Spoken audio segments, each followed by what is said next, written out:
Bonjour à toutes et à tous, bienvenue à cette semaine en ligne de l'UNCAS en partenariat avec la Mutuelle Nationale Territoriale dédiée aux questions de ressources humaines. Aujourd'hui, nous vous proposons un focus sur les modalités de mise en place du télétravail dans la fonction publique territoriale.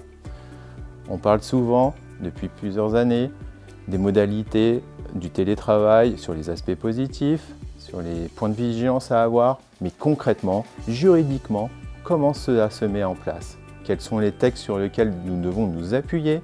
Pour répondre à toutes ces questions, nous avons le plaisir d'accueillir un spécialiste, Maître Éric Landau. Bien, merci Frédéric. Et effectivement, le télétravail est un sujet qui est passionnant, qui est un peu compliqué et pour lequel l'État n'a pas toujours agi rapidement. C'est en 2012 que la loi l'a permis dans le monde public. Et il a fallu 4 ans pour qu'on ait un décret, et ce n'est que depuis août 2019 qu'on peut le faire de manière ponctuelle. Alors, est-ce qu'on a l'obligation de faire du télétravail? Non, d'abord, ça relève de l'employeur. Dans le monde territorial, il faut une délibération pour que le télétravail soit créé. Et ce télétravail sera créé seulement pour certains cas, certaines situations déterminées par l'employeur. Typiquement, certains profils de poste, certains types de tâches. Que va-t-on mettre dans cette délibération? Voici la liste de ce qu'il faut y mettre. Et vous le voyez, on va voir les situations où on va faire du télétravail, les conditions d'adaptation du poste, etc.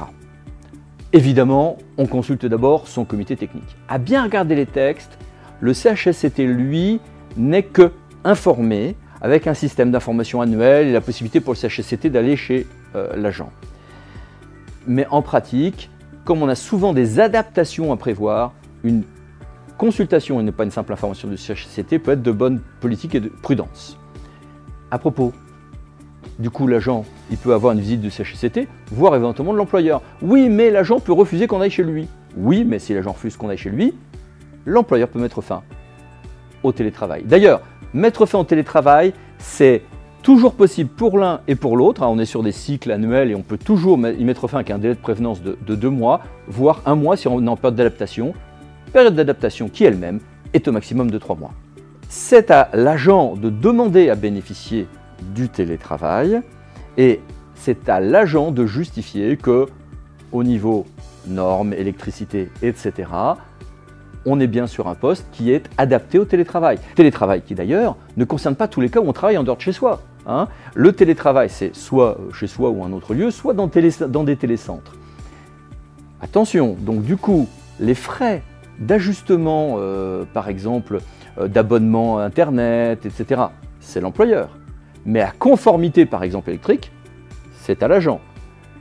S'adapter en termes de RGPD pour qu'il y ait bien une confidentialité des données, c'est une tâche partagée qui peut donner lieu du coup à des responsabilités partagées. En termes de dépenses et d'organisation, c'est l'employeur, mais ça nécessite aussi une adaptation, une sécurisation au quotidien de l'agent à laquelle il n'est pas toujours accoutumé sur son poste de travail. Alors du coup, si un de vos agents se met à télétravailler, vous n'allez plus jamais le voir? Non, non, non, non. Le pouvoir réglementaire a bien prévu un système où on a un télétravail au maximum à 3 jours par semaine pour garder du lien social, du travail collectif, etc. Oui, sauf que on peut avoir des ajustements de ceci. Par exemple, en période d'état d'urgence sanitaire ou en situation de handicap avec des adaptations. Autre élément, je peux me retrouver avec du temps partiel. Et comment j'applique du coup ce prorata du temps partiel? On applique un prorata, mais comme en même temps j'ai cette fameuse règle de 2 jours par semaine de présence sur le lieu de travail habituel, on se retrouve avec des calculs un peu complexes. Vous voyez d'ailleurs un exemple qui a été fait dans un guide de l'État de 2016. En réalité de votre travail, il y a évidemment tout un débat sur les avantages et les inconvénients du télétravail. Les avantages, on les connaît, une plus grande facilité à vivre une vie familiale, moins de pollution et moins de temps de trajet, etc. En même temps, on peut avoir des inconvénients. Ces inconvénients que sont par exemple un risque plus grand de ne pas faire de coupure entre la vie personnelle et la vie professionnelle, un risque de désocialisation, un risque de relations sociales, internes, y compris hiérarchiques, un peu plus brutales parce que des choses passent moins dans une visioconférence ou dans un email que quand on se voit en direct, etc. Tous ces éléments-là sont des paramètres juridiques pour vous aussi, car ça nécessite un travail sur ces risques qui, s'il n'est pas fait, peut conduire à la responsabilité de l'employeur dans certains cas. Attention! Télétravail qui néanmoins a ses formes de souplesse. Souplesse d'abord parce que le temps que nous évoquions tout à l'heure peut être proratisé. D'autre part, il peut être, depuis août 2019, ponctuel. Il y a pas mal de débats en pratique sur qui paye quoi. Oh, l'adaptation au télétravail, au poste de travail, abonnement informatique, etc., c'est l'employeur. Ajustement aux normes pour le logement, évidemment, c'est pour l'agent. Il pourrait y avoir quand même quelques débats sur les prorata pour les dépenses d'électricité et de chauffage qui donnent lieu d'ailleurs en pratique à des résultats assez variables d'une collectivité à l'autre. Et puis, attention à bien anticiper ce que pourrait être du coup du rattachement à l'imputabilité au service d'accidents qui sera en réalité des accidents domestiques. Alors est-ce que je peux du coup faire du télétravail pour tous mes agents? Les agents de droit public, c'est le régime qu'on vient d'évoquer. Les agents de droit privé, on applique le code du travail. Sauf que je vais devoir concilier ces règles de code du travail avec les règles propres à un agent. Si j'ai un agent de droit du travail qui travaille dans mon service d'eau par exemple, je combinerai ça avec les règles de droit public, évidemment en termes d'intervention d'urgence, d'astreinte, etc. Est-ce que du coup je vais passer un contrat avec mon agent? Si c'est un agent de droit privé, pourquoi pas? Un agent de droit public, ça passe par un échange d'écrits, mais qui n'aura pas juridiquement de valeur à proprement parler contractuelle. Alors, la plupart du temps, le télétravail se fait en fait à domicile, parfois dans des télécentres.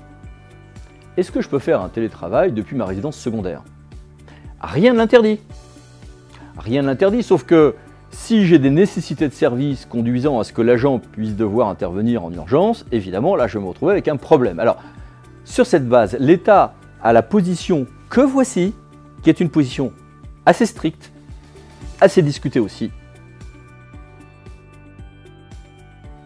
Et puis, à propos de discussion, tout ceci commence par une discussion. L'agent va demander à bénéficier du télétravail une fois que la délibération a été adoptée à cet effet. Très bien. On a le droit de lui dire non, mais on devra à cette occasion respecter le principe d'égalité de traitement. D'où une procédure qui prévoit que quand on va dire non ou qu'on ne va pas renouveler l'expérience, il y a une motivation de l'acte, d'abord, et un droit à un entretien, d'autre part. D'ailleurs, l'État fait un graphique que voici, que je trouve moi très bien fait, donc j'ai voulu tant qu'à faire vous en faire bénéficier. Mais vous le voyez, c'est riche d'enjeux, c'est potentiellement lourd de quelques difficultés, et c'est donc un art au-delà du droit qui est tout à fait central dans la pratique de vos ressources humaines à venir, ce d'autant que, en termes de handicap d'une part et de nouvelle génération d'autre part, il y a une demande assez forte d'une quote-part de télétravail. Ceci dit, beaucoup de collectivités n'autorisent le télétravail qu'après un certain temps dans le service, le temps que la mayonnaise prenne en fait. Donc vous le voyez, au-delà du droit, comme toujours, on est au cœur de vos pratiques RH qualitativement. Bon courage, merci, au revoir. Merci Maître Landau pour votre éclairage, merci à vous de nous avoir suivis et je vous donne rendez-vous jeudi 8 octobre pour notre webinaire consacré aux questions d'organisation du travail pendant cette période de crise sanitaire. À bientôt.